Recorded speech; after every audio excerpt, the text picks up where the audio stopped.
So thank you for joining us. We'll just do some introductions so you know who we are, why we're talking about this. My name's Tessa,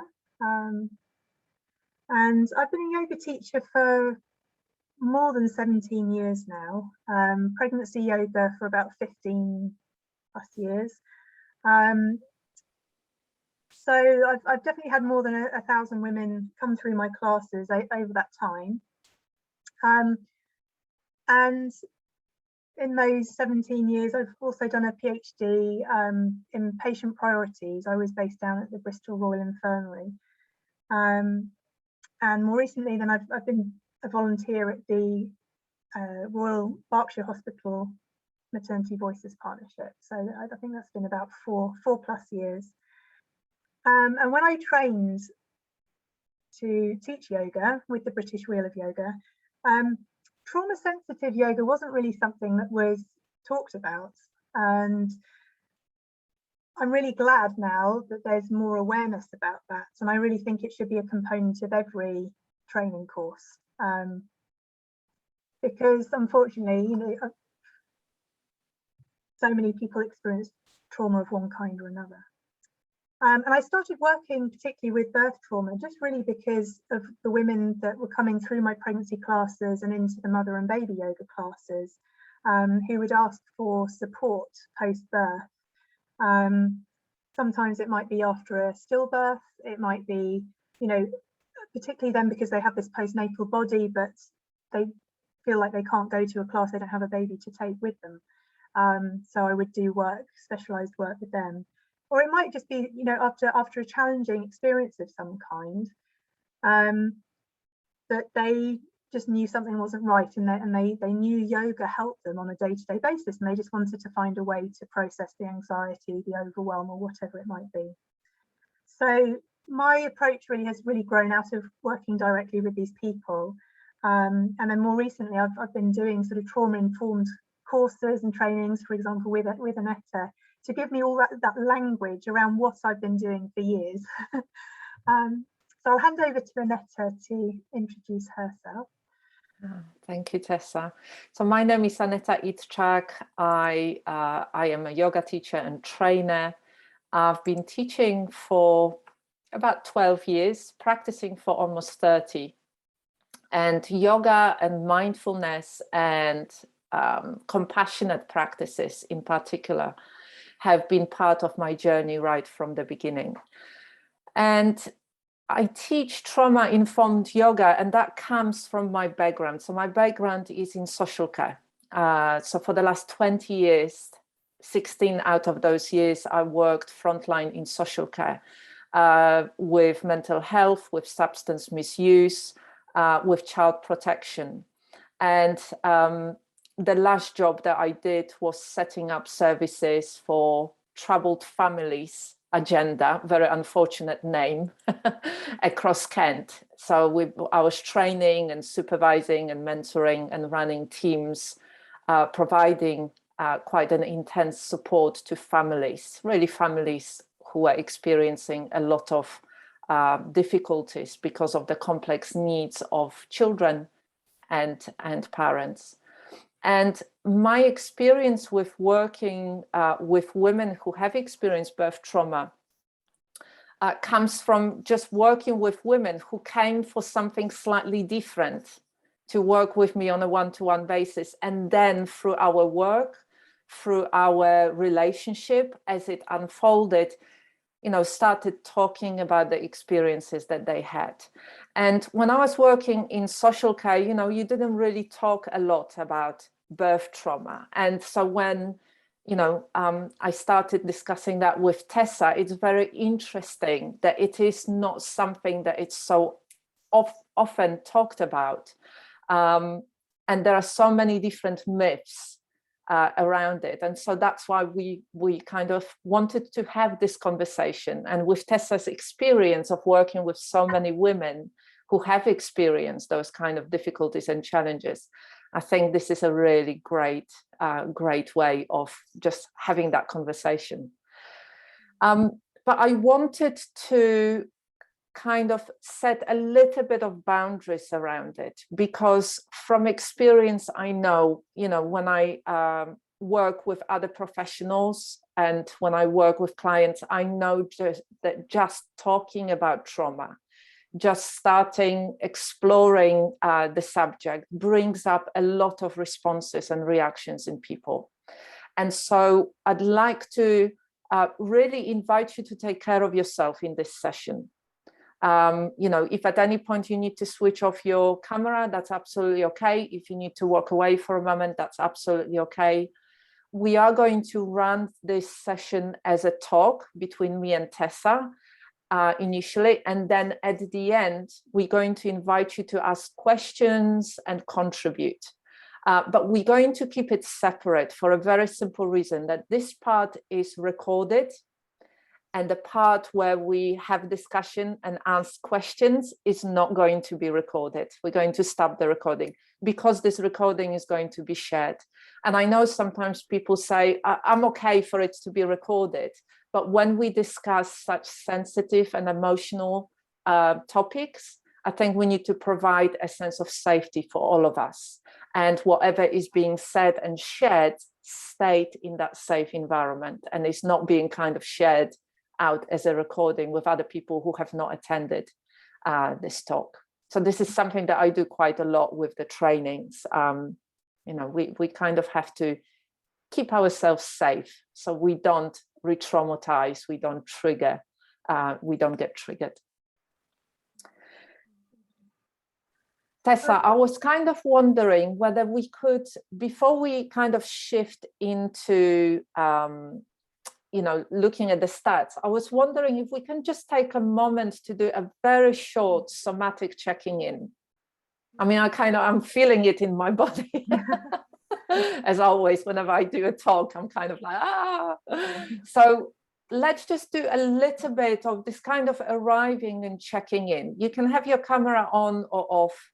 We're just going to take a moment for somatic checking in. And the best way to do that is to really just allow yourself to move your body in any way that feels right. So you connect with the support underneath you. So you really feel the weight of your body. Yeah, and if you're holding a baby, you can also, include that experience within your somatic experience in this moment. And just for a moment, just connecting with that support of whatever you are sitting on or lying on in this moment. So we kind of take a little bit of time to shift from the mind into the body. And if you ever want to arrive in the present moment, the body is your gateway always. Feel the weight, feel your breath. You don't have to control your breath in any way whatsoever. You can have your eyes open or closed. If there is movement, allowing the movement. If there is stillness, you can allow the stillness.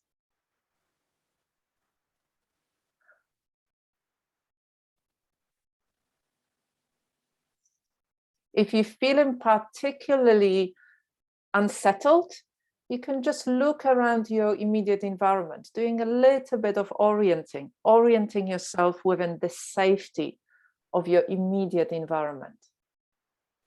So consciously, mindfully noticing, I'm safe here. I can actually relax a bit more within my body, a bit more within my space.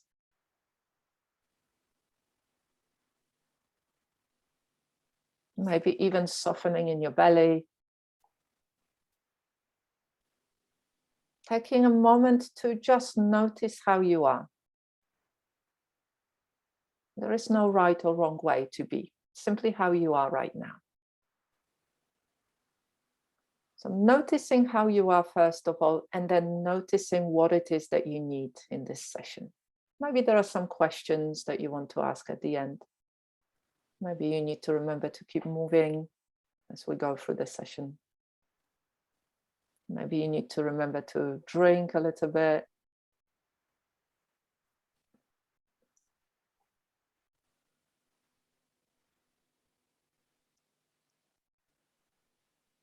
bringing a little bit more of that somatic self-compassion.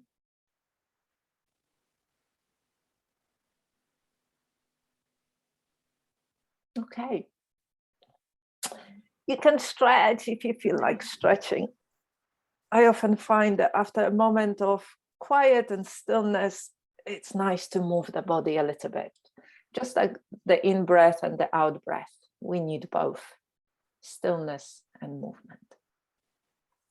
Thank you, Tessa. So over to you. Let's look at some. It's so important.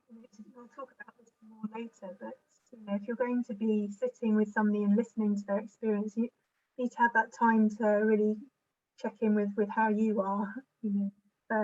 You're running on empty. It's very hard to bring the compassion that Aneta was talking about, and that presence. So I just wanted to give a little bit of context around birth trauma. So there's lots of different stats out here, on the internet. But it is estimated that about 30,000 women every year in the UK experience birth trauma. And I think that's definitely an underestimate, because when I hear people talking in the postnatal classes, there's a lot that I would class as having had a traumatic experience that are, going along that narrative of, well, I have a healthy baby and so nothing else matters, and that sort of traumatic experience might be pushed to the side. So that's not being counted anywhere. I haven't been able to find so much trauma on partners, but one recent study estimated that they thought 5% of partners experience birth trauma after witnessing a birth. So quite high amongst the partners, and I think they have less support available than the women do. Now, of course, not everybody who experiences a traumatic event, a challenging birth, will necessarily go on to view it as traumatic, or it won't go on to become post-traumatic stress disorder. But they reckon I'm talking about just generally with trauma at the moment, that 25 to 30% of people experiencing a traumatic event will go on to develop PTSD. And I think the really important thing about that is that the onset of symptoms can be delayed. So one of the myths that we wanted to bust, is that it's not that you can get treatment if it's a recent trauma. It might be a long time down the line that you realise that what you experienced was traumatic. I've just finished working with somebody who came to me 10 years after her birth experience, but with a number of things happening, it just, one on top of the other, it became too much and she needed some support. So people may not present for treatment for months or even years, despite experiencing considerable distress, actually. Now, to add on to that, the pandemic, I've seen estimates that postnatal depression has tripled from 15 to about 41%.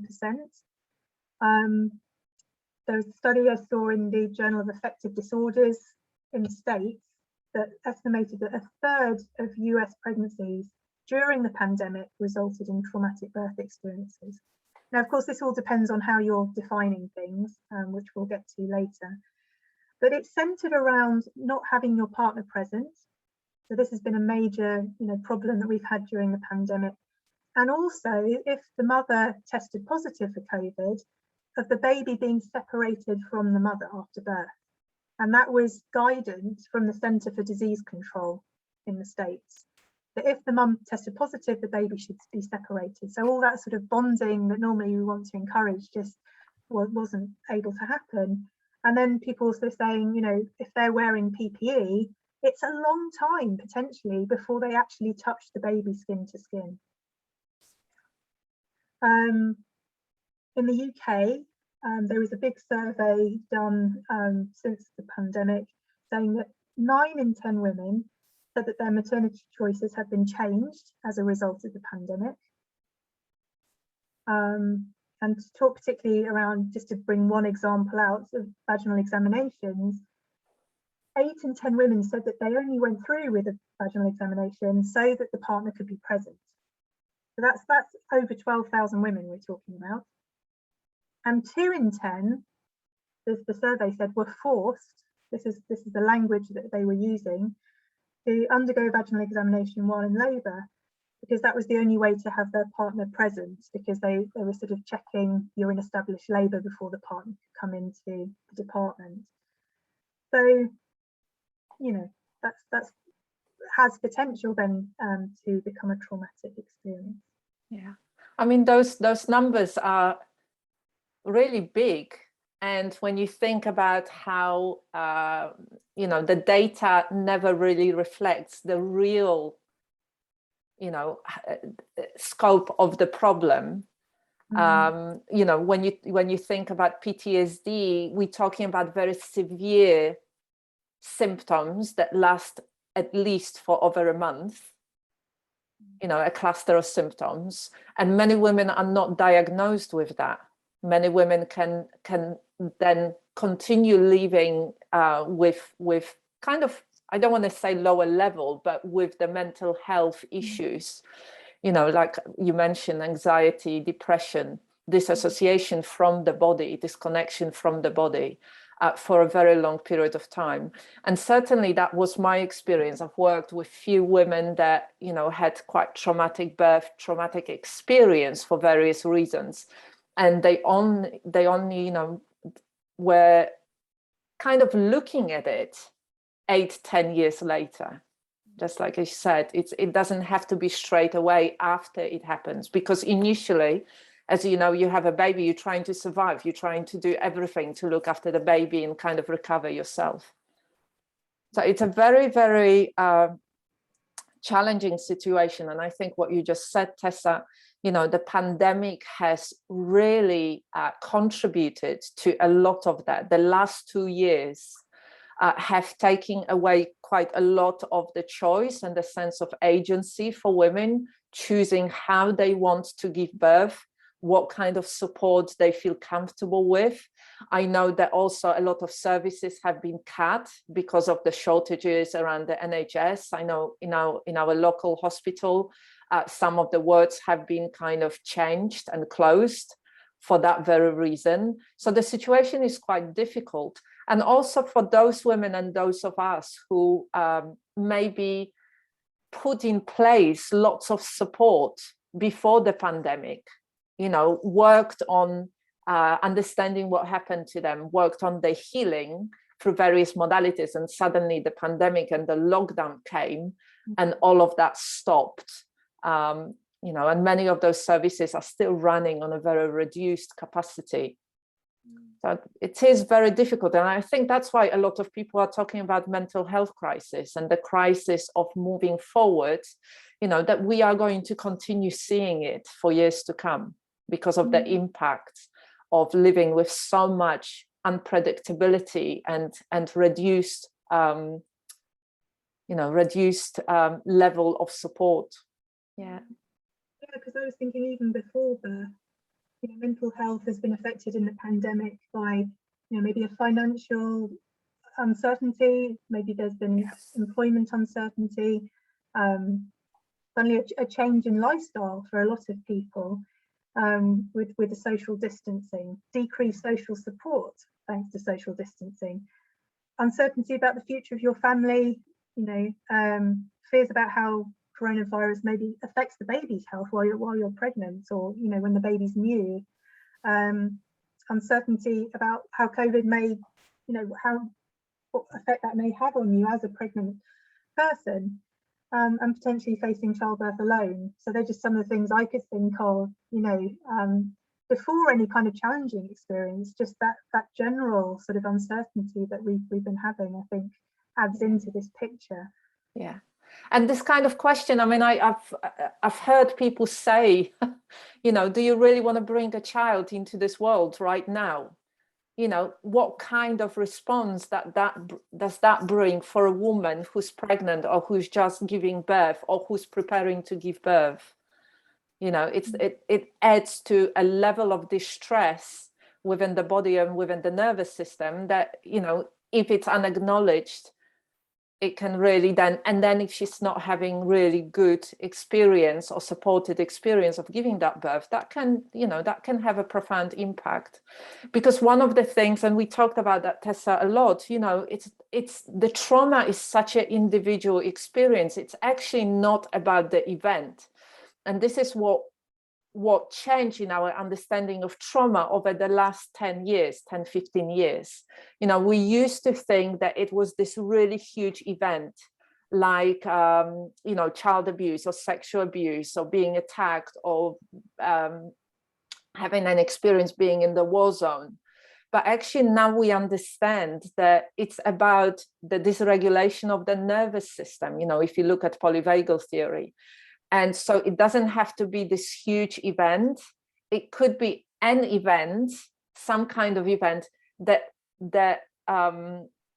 takes you into a place where it feels like you don't have enough of inner resources and outer support, outer resources to cope with what's required of you, of your whole system, your nervous system and your body. So when we look at trauma, it could be that, you know, two women will go through similar experience. One of them will be able to, you know, go through it and then manage it emotionally and somatically. And the other woman will really struggle for various reasons. I mean, we are such unique and complex beings that we experience those situations and those events in a slightly different way. And this, you know, adding the pandemic to it, this little chipping of every single day. I mean, it's like I stopped watching so much news because every time I was watching it, you know, I would feel myself being really kind of angry and then upset. And it's like, it would take me forever to settle down. And we are bombarded by all of that all around. So I think the best way, and this is something that we sometimes we don't bring enough of, is looking at somebody's situation from this very systems thinking place. So, you know, in social care, we look at biopsychosocial approach, and within yoga and the kind of wellness, we also bring the spiritual as connection to your environment, connection to life thing. When you bring it all together, it's not just a woman who maybe had traumatic experience of birth. It's the impact on the baby, on the bonding, on the attachment, is the impact on the partner, is the impact on the whole family unit.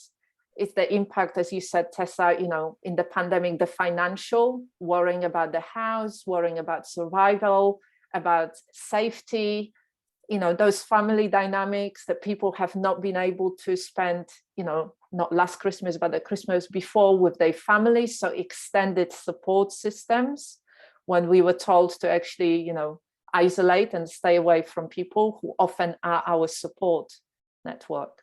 So it's quite a complex picture, really. Yeah. One quotation that I really like is from somebody you might have seen the book A Body Keeps the Score, Van der Kolk. And he says, after trauma, the world is experienced with a different nervous system. The survivor's energy now becomes focused on suppressing inner chaos at the expense of spontaneous involvement in their lives. So these attempts to maintain control over unbearable physiological reactions can result in a whole range of physical symptoms, including chronic fatigue. Yeah. And I wanted just to sort of talk about that because I think very much it's this connection between the psychology, you know, emotional, mental side of trauma, but how it's connected into the body. So when people come to me, it might be that they have, you know, sort of physical trauma that's happened. But you know, a lot of what I'm doing is dealing with emotional trauma that's sort of lodged in the body, and we're trying to support the person to feel safe in their body again. So it's very much keeping in mind the sort of mental and physical connection there, because I feel like a lot of the treatment that is usually offered is a top-down approach of working with the mind, whether it's talking therapies, something like that, whereas what can be offered through something like yoga is a bottom-up approach where we're working directly with the nervous system through maybe movement or tuning into the body. And they work so well together, but often that's not offered to people. Yeah. So that's something else that we wanted to bring through in the talk today and explain that a little bit. Yeah, thank you, Tessa, for saying that. I think this is so important, and this is what's so different about our understanding of trauma at the moment, that it's, yes, the top-down approach, understanding what happened, talking about this, talking also about the feelings and the thoughts is so important in processing and healing, but that doesn't necessarily mean that the changes happen in the nervous system and that the body, you know, responds in a different way. And we need to bring those other practices into it. And yes, yoga is really great. And what I'm seeing quite a lot is how a lot of practitioners, you know, therapists, especially trauma therapists, are using those other ways of approaching. You know, they're using movement, they're using breath, that connection through the body. You know, the little practice that we did at the beginning of arriving somatically within the body, of experiencing, you know, self-compassion, connecting with the safety of environment. All of those things are so vital, and they're so useful because they give the person that we're working with tools to use on a daily basis. You know, with the talk therapy, for example, people just come and talk in the time where they are there. When they go away, you know, that's not accessible to them. But what's accessible are those other practices that they can do on a daily basis that can bring the foundation of kind of continuing regulating of the nervous system in between the sessions for which they come. Yeah. So Tessa, I'm kind of wondering, are there any practices that stand out for you that from your experience you kind of think would be really vital to share with women who have experienced birth trauma? Well, rather than a practice, I was thinking of something really, really practical, which is the repeated themes that I see in the clients I have is that there's a really important aspect of the birth trauma is that there's been a loss of control. Mm-hmm. And something around mothers feeling that they haven't been listened to. And so something that I make very clear in the first session is that what we're doing is a collaboration. In the session, I will be suggesting practices, but it's up to them whether they do it or not. They might go, oh, no, that doesn't feel like a comfortable thing to do, and that's fine, and we will find something different. And that's particularly, you know, important with something like breathing, for example. That's, you know, you could give quite a slow, you know, you could do a counted breath, but for some people that would feel excruciating. It wouldn't help their nervous system at all. So you've really got to work with each individual.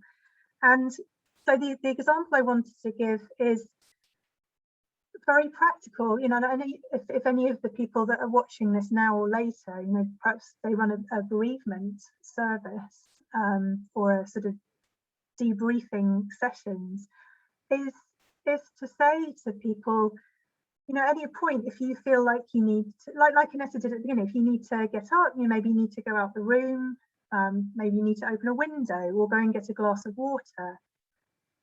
You know, all of those things are okay, and just let me know. Because it's about bringing the choice back in and letting that person have control again over a situation.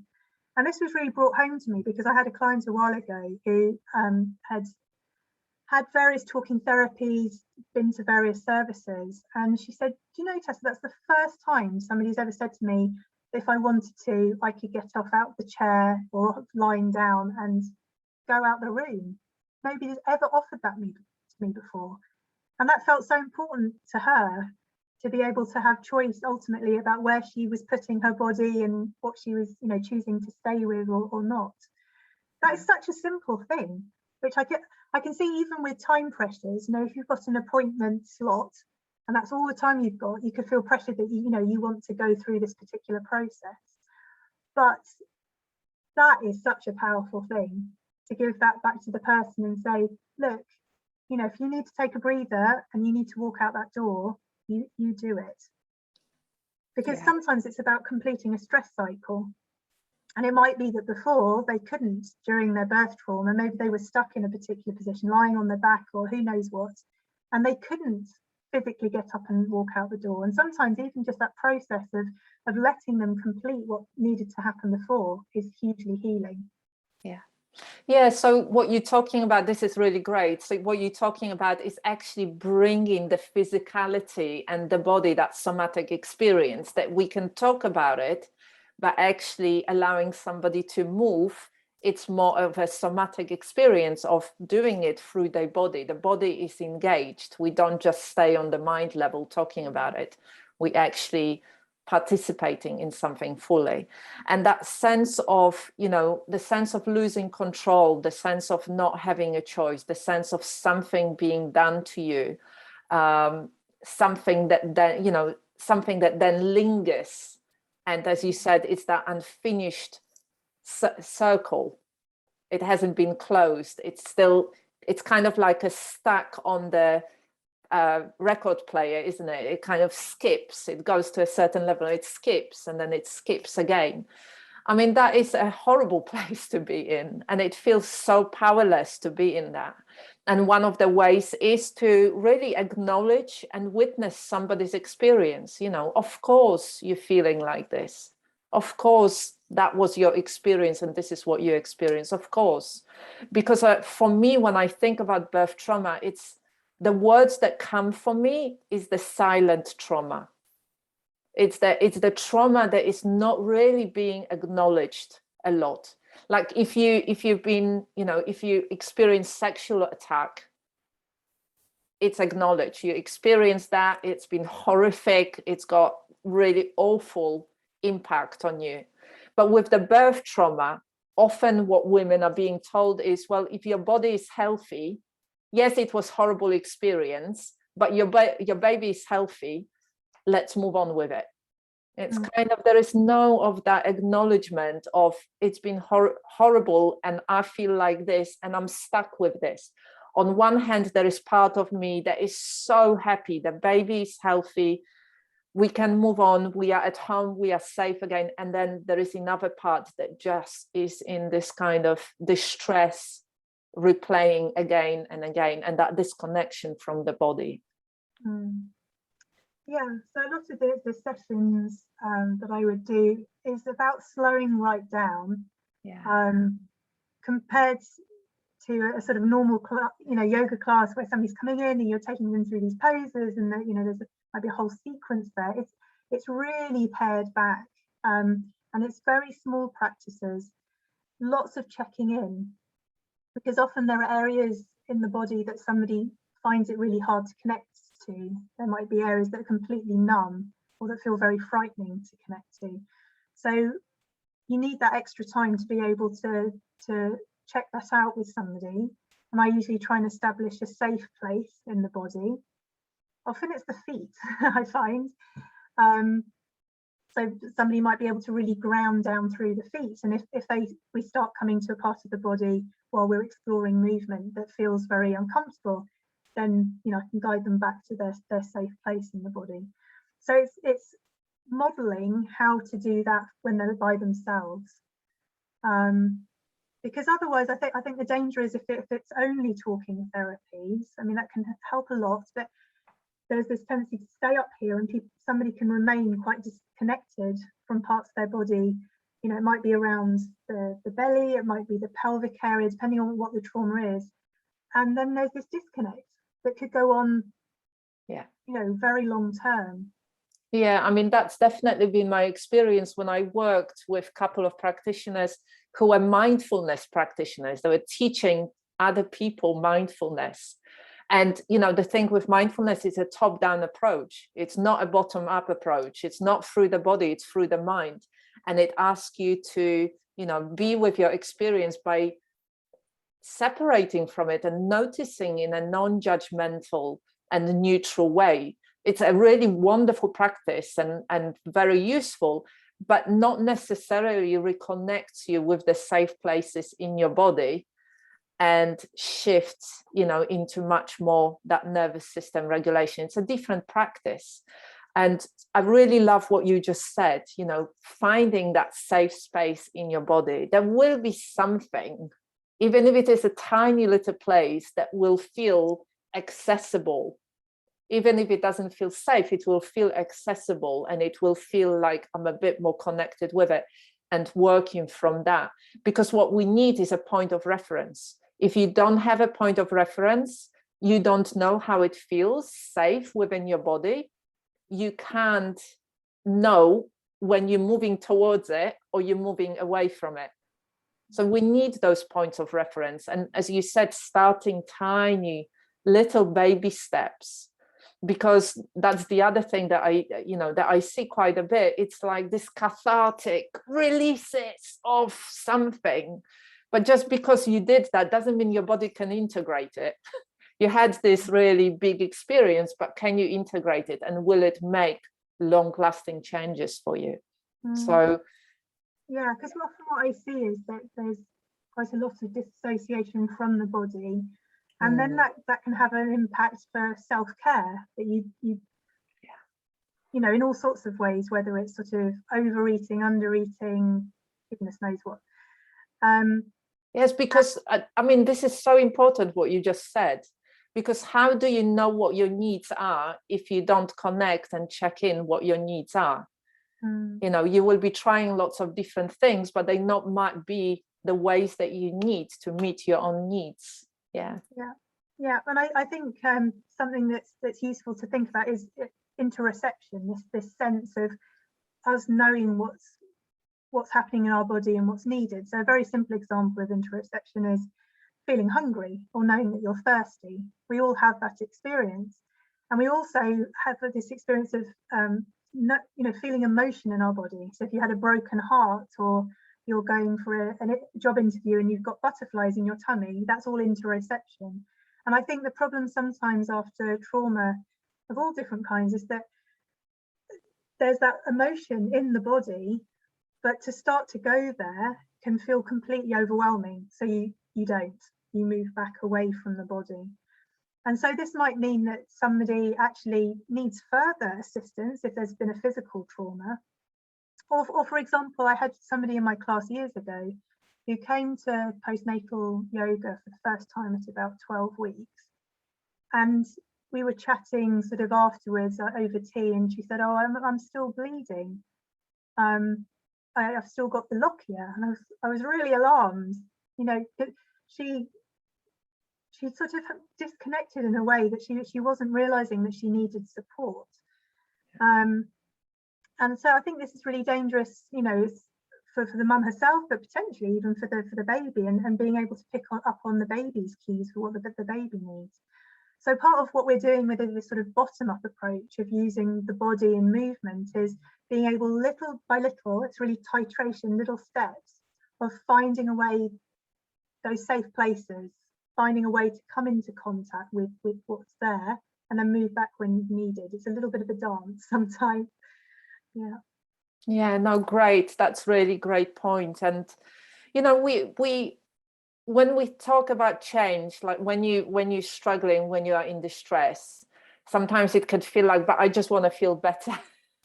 And it can feel like, oh, but this is too little, this is not gonna have impact, I just wanted something big to shift how I'm feeling. And actually it's that accumulative impact. So often, when I work with clients, it's like, if you just check in with yourself for a few moments every day, how do I feel, what do I need?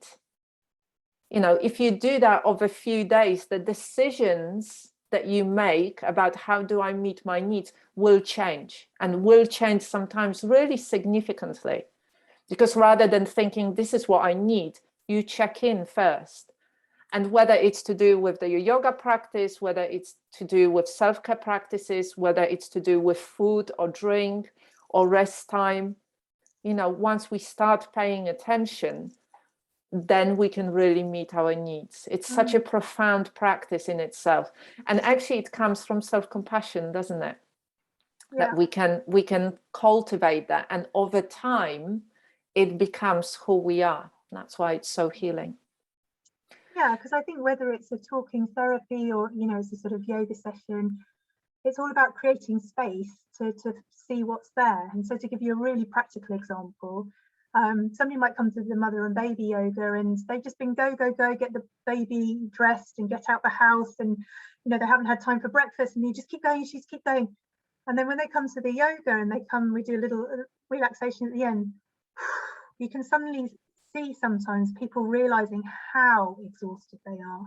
Yeah. And then they change their plans for the rest of the day. They decide they can't do another activity. They actually need to go home and have a nap while the baby naps. Yeah. So, you know, it's those kinds of things that just creating that little window where somebody can be present, held, you know, in one of the sessions, you're held by somebody else there who can sort of help guide you and give you ideas about what might help you do that in a way that isn't overwhelming. Yeah.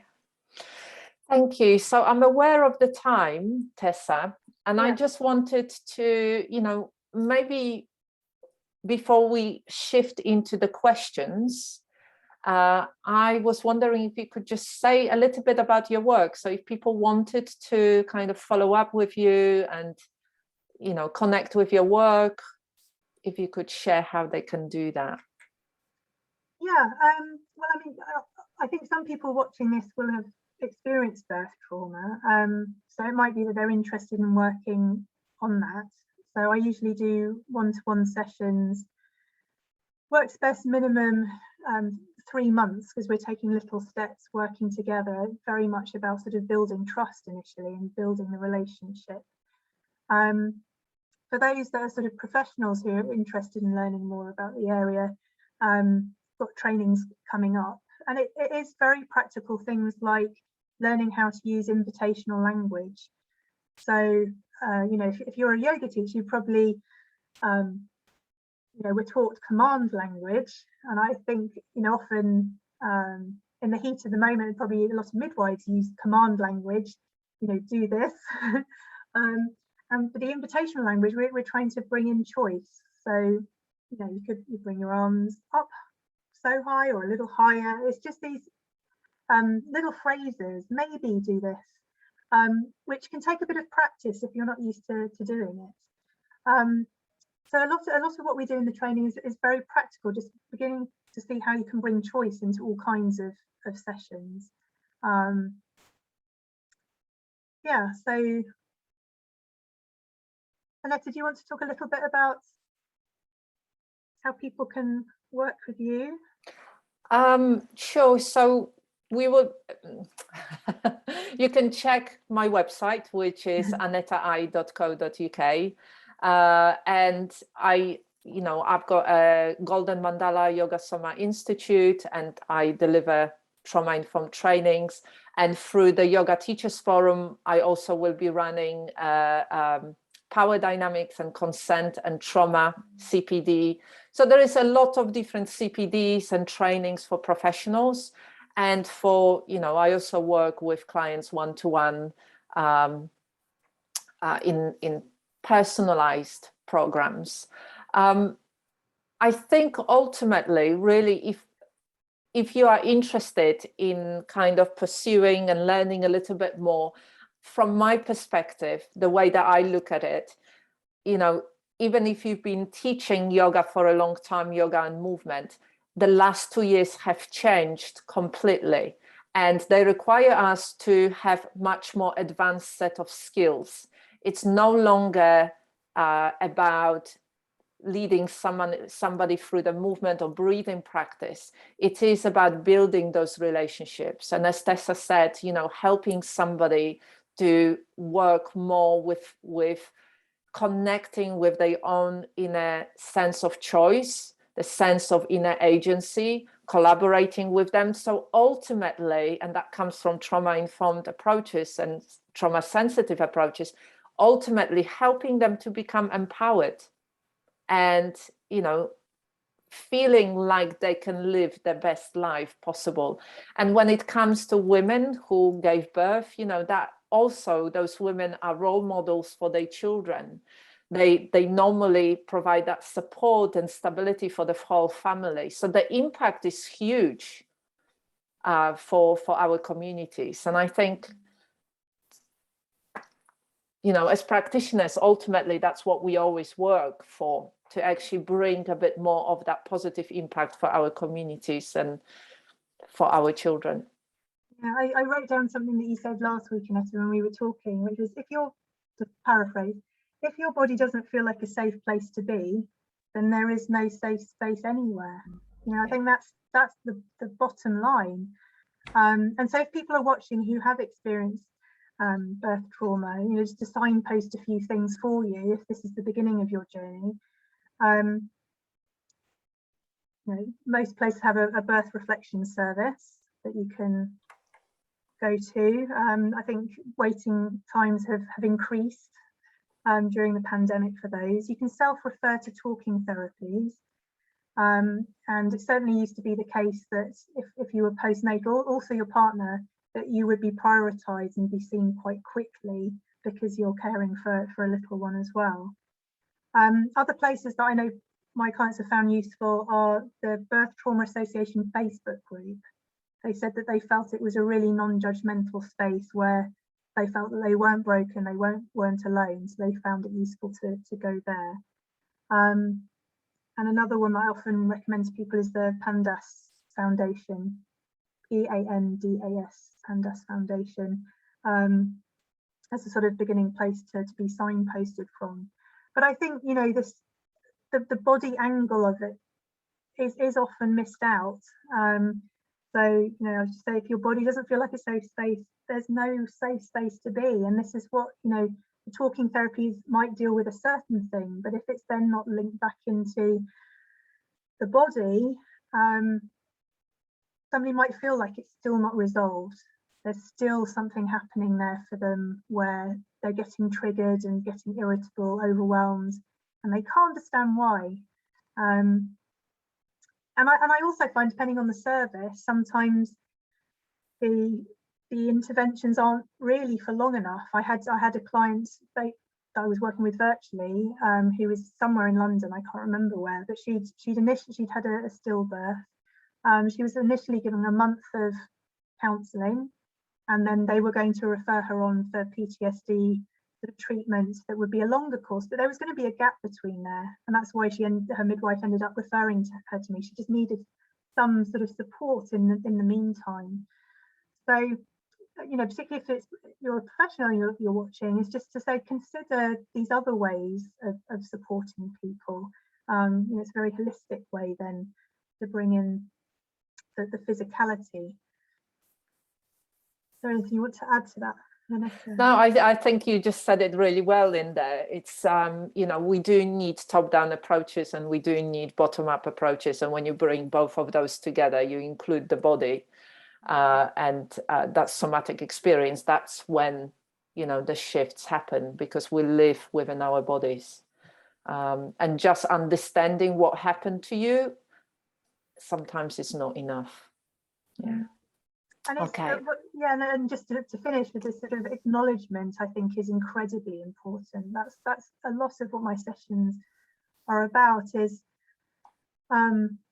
giving somebody a chance to feel safe enough to connect with their bodies again. And as they talk and they say, oh gosh, this brings back memories of this, is to witness what they've been through. Because so often I find people say, oh, I can't talk about it anymore with friends and family. Can't go there anymore. I just need to move on.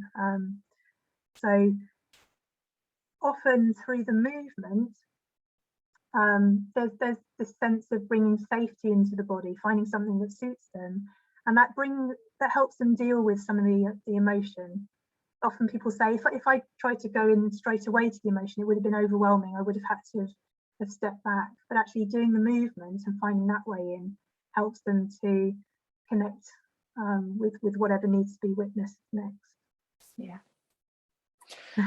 Okay, I think we could be talking for a long time here. I can really feel that. But, you know, as we said, I'm going to thank you so much for joining us. And for those of you who joined us live and anybody watching it, I'm going to finish the recording and then give us a little bit of time to Tessa, I think it will have to be you. That's it. Yeah. So we